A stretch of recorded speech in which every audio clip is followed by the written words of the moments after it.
Est-ce que vous savez ce qu'ont en commun le Seigneur des Anneaux, Indiana Jones ou Star Wars? Des fins que j'admire, des conclusions victorieuses pour les héros, et malgré la tristesse de ne plus pouvoir les côtoyer et vivre des aventures à leur côté, le plaisir de les voir aller de l'avant, l'histoire qui s'arrête peut-être ici pour nous en tant que spectateurs, mais ce n'est pas vraiment une fin en soi. Et effectivement, malgré les crédits de fin de chacun de ces films, les histoires de nos personnages ne peuvent pas s'arrêter là. L'aventurier archéologue a encore de nombreux artefacts à découvrir. Les héros de la rébellion devront encore faire face à de nouvelles menaces, et en ce qui concerne nos compagnons de la Terre du Milieu, le voyage de ceux-ci n'arrive pas encore à son terme. Alors oui, on pourrait dire que tout est bien qui finit bien, mais lors des dernières minutes du Retour du Roi, nous avons la surprise de constater que certains protagonistes que nous avons pu découvrir et suivre lors de cette formidable aventure sont sur le point d'entamer un dernier voyage. Du côté des Havres Gris, les personnages fantastiques que sont les elfes, Elrond ou Galadriel, mais également Gandalf, le magicien blanc, s'apprêtent à embarquer à bord d'un navire qui devrait les conduire en Valinor, un territoire magique qu'on surnomme également les Terres Immortelles. Cependant, contre toute attente, d'autres personnages se voient accorder la possibilité d'accompagner les elfes en leur terre sainte. C'est tout d'abord le cas de Bilbo, qui, comme Frodon, avait été un porteur de l'anneau unique, en conséquence de quoi, il s'était vu autorisé à accompagner ces êtres merveilleux sur une autre terre. Ou en raison de son état de simple mortel, il a certainement pu passer des derniers jours heureux aux côtés de son neveu et de la lumière des Terres Immortelles. De la même manière, Frodon a également pu passer des années heureuses, tentant du mieux qu'il le pouvait de guérir ses blessures laissées par son périlleux voyage dans le Mordor, avant d'être rejoint par son ami et comparse, Sam Gamgee. Je pense que c'est le moment pour moi de vous informer que la fin du Seigneur des Anneaux dans les livres diffère quelque peu de la fin des films, puisqu'une fois le sort de Sauron réglé, là où nos hobbits en profitent enfin pour retourner chez eux en héros, Tolkien instaure une sorte de quatrième acte à la Alien, où nos protagonistes ont l'horreur de découvrir que l'un de leurs ennemis est toujours en vie, puisqu'ici c'est bien Saruman qui est toujours à l'œuvre, transformant grâce à ses nouveaux sujets le havre de paix et de plaisir simple qu'était la comté en une sorte de centre industriel. L'ancien monde brûlera dans les flammes de l'industrie.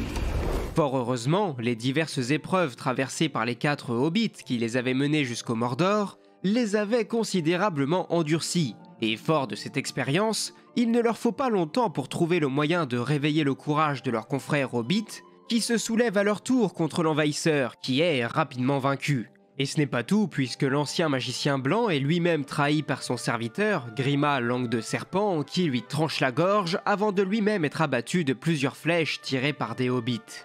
La comté reconquise, Sam en profite pour épouser Rose Casbonne, avec qui il a pas moins de 13 enfants, dont 3 portent le nom de chacun de ses compagnons hobbits. Finalement, les années passent, au cours desquelles Sam est même élu maire de la comté à plusieurs reprises, et lorsque son épouse finit par décéder en l'an 61 du 4e âge, il se décide à laisser le livre de Frodon et de Bilbo à sa propre fille, Elanor, avant de lui-même être autorisé à se rendre au Havre Gris pour embarquer à bord d'un navire chargé de le conduire auprès de son ami, étant donné qu'il avait lui-même été le porteur de l'anneau, bien que ce ne fût que pour une courte période. Concernant Merry, celui-ci s'est marié à Estella Bolger, avec qui il a eu au moins un fils avant de devenir le maître du pays de Bouc. Son compagnon de toujours, Pipin, quant à lui, épouse Diamant de l'Oncluse, avec qui il a 2 enfants, dont son premier-né qu'il nommera Faramir.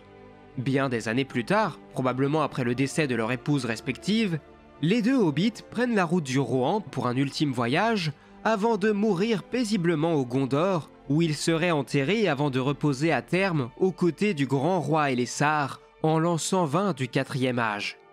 Du côté des hommes, le règne d'Aragorn apporte paix et prospérité sur l'ensemble de la Terre du Milieu, en réunissant de nouveau de façon cordiale autour d'une table les hommes, les elfes, mais également les nains.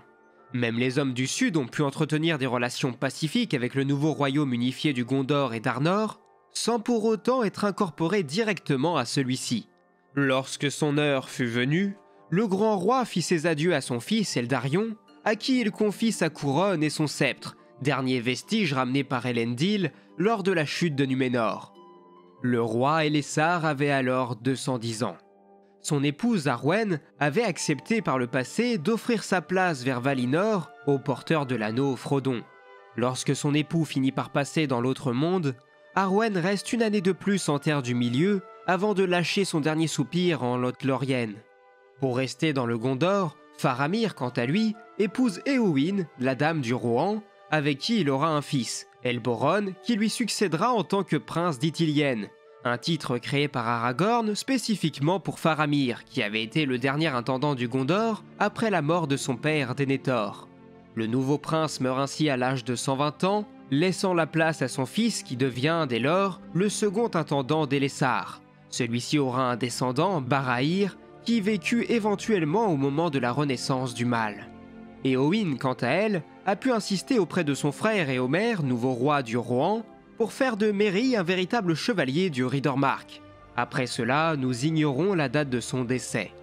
Cependant, sous le règne d'Éomer, le Rohan s'est paisiblement remis de ses blessures avant de prospérer de nouveau. Au cours de ses nouvelles aventures, le roi fait la rencontre d'une dénommée Lothiriel, fille du prince Imraïl de la cité portuaire de Dol Amroth, qu'il épouse et avec qui il a un fils, Elfwine, qui succède à son père après le trépas de ce dernier, en l'an 63 du 4e âge. A noter que suite à son couronnement, Éomer renouvelle le serment d'Éorl au nouveau souverain Elessar, jurant ainsi la fidélité et l'assistance éternelle du pays des chevaux au Gondor. Gandalf le Blanc, quant à lui, s'est chargé de couronner le nouveau roi du Gondor avant de découvrir à ses côtés un jeune arbre blanc qui poussait sur les pans du Mindolluin, symbole de l'ère nouvelle qui s'ouvrait devant eux. Après cela et sa mission désormais accomplie, Gandalf raccompagne chacun des membres de la communauté avant de laisser les hobbits retrouver leur pays, lui laissant désormais le temps d'aller converser avec l'étrange Tom Bombadil. Ce n'est finalement que 2 ans après avoir quitté les hobbits que le voyage vers Valinor prend place. De retour chez lui après une mission longue de 2000 ans, Gandalf, redevenu Olorin, pouvait reprendre le cours paisible de sa vie d'antan. Enfin, les 2 compagnons d'aventure, Legolas et Gimli, ont pu entamer un long périple, voyageant côte à côte en Terre du Milieu, traversant de nouveau le gouffre de Helm, ainsi que les brillantes cavernes des montagnes blanches, mais également la forêt de Fangorn. Tandis que Legolas veillait à la préservation des forêts, Gimli, quant à lui, a mené un certain nombre de ses compatriotes afin de fonder une nouvelle colonie à proximité du gouffre de Helm, une colonie dont il est logiquement nommé roi. Avec ses nouveaux compagnons, Gimli participe à la reconstruction des lieux symboliques du Gondor et du Rohan qui avaient pu souffrir des invasions orques lors de la guerre de l'Anneau, comme notamment la grande porte de Minas Tirith qu'il renforce avec de l'acier et du mithril. Après la mort d'Aragorn, Legolas construit son propre navire avec lequel il compte bien rejoindre Valinor en compagnie de son meilleur ami, ce qui fait de Gimli le seul et unique nain à avoir pu poser le pied sur les terres immortelles. Ce qu'il a pu faire grâce à leur amitié bien sûr, mais également suite au souhait du nain de pouvoir observer une fois encore de ses propres yeux la sublime beauté de Galadriel. Petit bonus, je me suis dit qu'il pourrait être intéressant d'aborder le destin d'autres personnages importants de l'univers qui ont pu survivre à la guerre de l'anneau mais qui n'ont pas pour autant fait partie de la communauté en elle-même. Et pour commencer, nous n'avons nul autre que le père de Legolas, Thranduil, que vous avez pu découvrir dans le Hobbit. Au moment du conflit, le souverain commence par envoyer son fils à Faucombe afin d'avertir leurs alliés que Gollum, qu'ils avaient jusqu'alors emprisonné dans leur geôle, était malheureusement parvenu à s'enfuir. Au-delà de ça, leur royaume sera pris pour cible par les forces de Sauron de Dol Guldur que Thranduil parvient à repousser. Il s'engage ensuite dans une vaste campagne de reconquête dans la partie septentrionale de la forêt, tandis que de leur côté, les seigneurs Celeborn et Galadriel s'engagent dans une lutte sans merci dans la partie méridionale de ces bois avant de détruire Dol Guldur. Après cela, un accord est conclu entre Celeborn et Thranduil afin de déterminer de nouvelles frontières entre leurs territoires respectifs, ce qui leur permet également de renommer la forêt noire en bois de Vertefeuille. Sauron désormais vaincu, les elfes du bois peuvent de nouveau prospérer en établissant un puissant royaume allié au royaume réunifié du Gondor et d'Arnor constitué par Aragorn, avec qui ils entretiendront de nombreuses relations commerciales. Au-delà de ça, nous ignorons ce qu'il advient de Thranduil et s'il fit le choix ou non de rejoindre les terres immortelles. Une autre question que l'on pourrait se poser, c'est de savoir ce qu'il est advenu des serviteurs de Sauron. Certains, comme les Nazgûl, ont tout bonnement disparu après le trépas définitif de leur maître.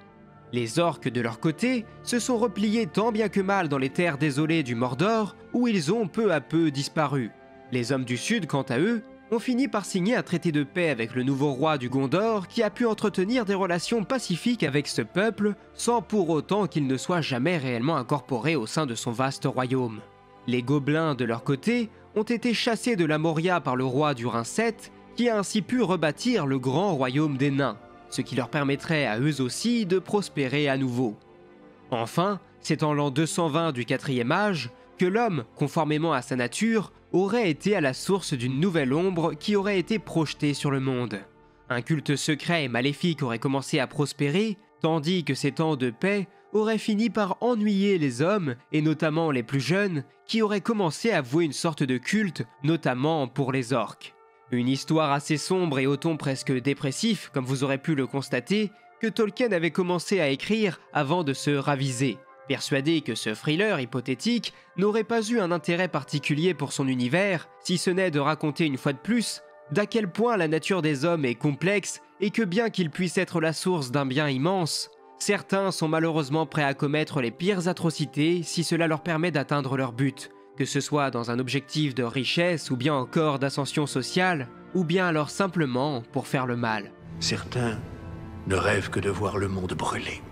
Bref, sur ce, j'espère que cette nouvelle vidéo vous aura plu. J'espère également ne pas avoir dit trop de bêtises, et si c'est le cas, je vous encourage à me rectifier dans les commentaires, pour que je puisse faire remonter ces corrections dans le commentaire épinglé. Ensuite, vous connaissez la chanson, l'abonnement, le pouce bleu, le partage à vos amis, c'est tout ce qui compte pour encourager la chaîne à se développer toujours plus.